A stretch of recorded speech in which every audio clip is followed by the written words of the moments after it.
Assalamualaikum teman-teman. Di sini saya akan menjelaskan tentang desain pembelajaran keterampilan menulis teks pidato dengan model pembelajaran bahasa learning pada mata pelajaran bahasa Indonesia kelas 8. Sebelumnya, perkenalkan saya Gita Bintang Aulia dengan NIM 230202013 dari Hambal 2 PBSI Universitas Negeri Semarang. Oke, langsung saja. Yang pertama yaitu latar belakang. Desain pembelajaran adalah kerja yang memfasilitasi proses belajar dengan perbedaan antara konsep pembelajaran dan pengembangan. Menulis pidato merupakan keterampilan penting dalam pembelajaran bahasa, membutuhkan kemampuan berpikir kritis dan kreatif untuk menyampaikan gagasan kepada audiens. Desain pembelajaran yang efektif sangat dibutuhkan untuk membantu siswa mengembangkan kemampuan menulis teks lisan secara berkualitas. Untuk selanjutnya saya akan menjelaskan tentang kajian teori. Di sini ada 3 poin dalam kajian teori. Yang pertama yaitu teks pidato, yang kedua yaitu elemen menulis, dan yang ketiga yaitu model pembelajaran bahasa learning. Untuk poin yang pertama tentang teks pidato. Pidato adalah cara menyampaikan ide, pikiran, atau informasi serta tujuan pembicaraan kepada orang lain atau audiens melalui ucapan. Berpidato sebagai suatu aktivitas atau kegiatan individu dalam menyampaikan pesan tertentu kepada orang lain agar orang lain tersebut dapat memahami dan mengerti sepenuhnya tentang hal yang telah disampaikan dalam pidato. Untuk poin yang kedua yaitu tentang elemen menulis. Menulis merupakan aktivitas yang melibatkan belajar dalam memanipulasi kata-kata ke dalam kalimat yang benar secara gramatikal dan menghubungkan kalimat-kalimat tersebut menjadi tulisan yang dapat mengkomunikasikan pikiran pembaca pada topik tertentu. Apabila dianalisis, pendapat Hinton tentang menulis lebih menitikberatkan kepada pembelajar yang melakukan kegiatan menulis. Dalam kegiatan ini, pembelajar harus mampu merangkai kata-kata menjadi kalimat yang baik dalam mengungkapkan pikiran atau gagasan terkait dengan topik tertentu.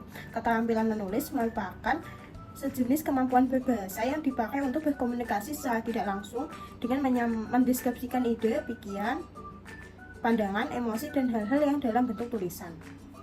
Untuk poin yang ketiga yaitu tentang pembelajaran berbasis masalah atau biasa disebut dengan pembelajaran bahasa learning.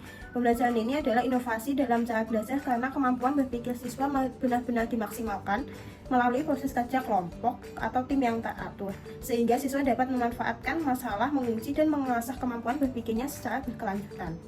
Untuk selanjutnya yaitu kita akan membahas tentang desain pembelajaran inovatif. Di sini ada 5 poin. Yang pertama yaitu tujuan pembelajaran, yang kedua yaitu penilaian hasil belajar, yang ketiga yaitu materi pembelajaran, yang keempat yaitu media pembelajaran, dan yang kelima yaitu langkah-langkah pembelajaran. Yang pertama yaitu tujuan pembelajaran. Tujuan pembelajaran di sini ada 6 poin ya. Yang pertama yaitu peserta didik dapat memahami pidato, salam yang biasa digunakan dalam pidato, dan pernyataan yang ada di dalamnya. Kemudian yang kedua yaitu peserta didik dapat menyimpulkan pengertian pidato dan struktur teks pidato. Yang ketiga yaitu peserta didik dapat mengidentifikasi fakta, data, dan kata-kata ilmiah dalam teks pidato. Yang keempat yaitu peserta didik dapat memukali kalimat persuasif dan ungkapan rasa peduli atau simpati dalam pidato. Yang kelima yaitu peserta didik mampu menulis teks pidato berdasarkan langkah-langkah yang sudah dipelajari. Dan yang terakhir, yang keenam yaitu peserta didik dapat memperagakan aneka metode yang digunakan dalam berpidato. Untuk selanjutnya poin kedua yaitu penilaian hasil belajar. Di sini ada 7 penilaian hasil belajar. Yang pertama yaitu mencermati jawaban yang ditulis oleh peserta didik. Yang kedua yaitu mencermati tanggapan peserta didik dalam diskusi. Yang ketiga yaitu menyimak keaktifan peserta didik dalam kegiatan tanya jawab dan diskusi. Yang keempat yaitu mencermati hasil latihan peserta didik. Yang kelima yaitu mencermati pidato yang ditulis. Yang keenam yaitu mencermati fakta, data, dan kata ilmiah yang dimasukkan peserta didik ke dalam pidato. Dan yang keenam yaitu guru dapat memberikan skor untuk hasil pembelajaran peserta didik. Baik, yang selanjutnya yaitu tentang materi pembelajaran. Menulis teks pidato melakukan pemahaman terhadap sejumlah materi penting. Yang pertama yaitu mengenali pidato itu sendiri. Biasanya pidato dimulai dengan sama pembuka yang mencerminkan keunikan agama-agama di Indonesia. Kemudian materi yang kedua yaitu membahas tentang pengertian dan struktur teks pidato. Pidato adalah cara menyampaikan ide atau gagasan secara lisan kepada audiens menggunakan ekspresi, intonasi, dan gerakan tubuh tertentu. Secara umum, pidato memiliki 3 bagian utama, yaitu yang pertama pembukaan atau meliputi salam dan sapaan, yang kedua yaitu isi atau mengandung inti gagasan, dan yang ketiga penutup berisi kesimpulan dan salam akhir. Kemudian materi ketiga yaitu berfokus pada fakta, data, dan kata ilmiah. Fakta adalah realitas atau kejadian yang benar-benar terjadi, sedangkan data adalah informasi nyata yang digunakan untuk mendukung pernyataan dalam pidato. Selain penggunaan kata-kata ilmiah yaitu istilah berbasis pengetahuan akademik, selain digunakan untuk memperkuat kredibilitas pidato. Untuk materi yang keempat yaitu menyoroti tentang kalimat persuasif dan ungkapan simpati dalam pidato. Kalimat persuasif dirancang untuk meyakinkan audiens agar mendukung atau mengikuti gagasan yang disampaikan. Sementara itu, ungkapan simpati menunjukkan empati kepada manusia, hewan, tumbuhan, atau lingkungan. Untuk materi yang kelima yaitu metode penyampaian pidato.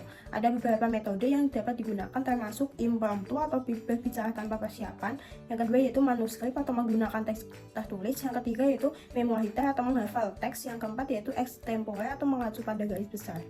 Istilah-istilah kunci dalam pidato meliputi orator atau pembicara ahli seperti Bung Karno, pendengar, retorika atau seni berbicara yang meyakinkan, topik atau inti gagasan, dan pesan atau nilai moral yang disampaikan. Kemudian materi yang terakhir yaitu tentang menulis teks pidato.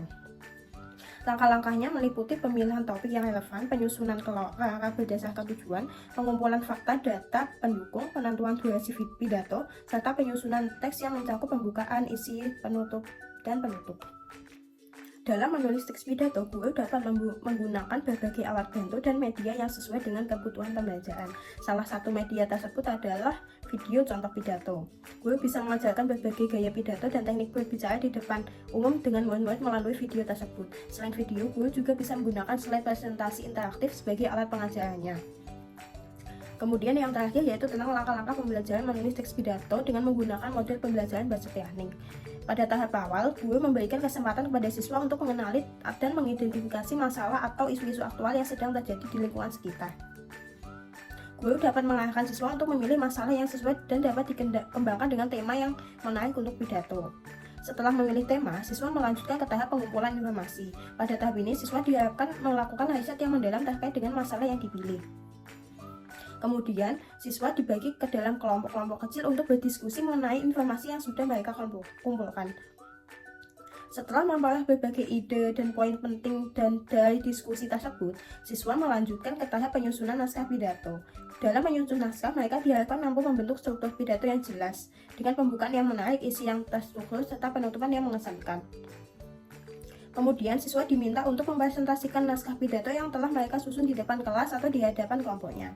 Setelah semua menyelesaikan presentasi mereka, guru mengajak mereka melakukan refleksi bersama mengenai proses pembelajaran yang telah dilalui.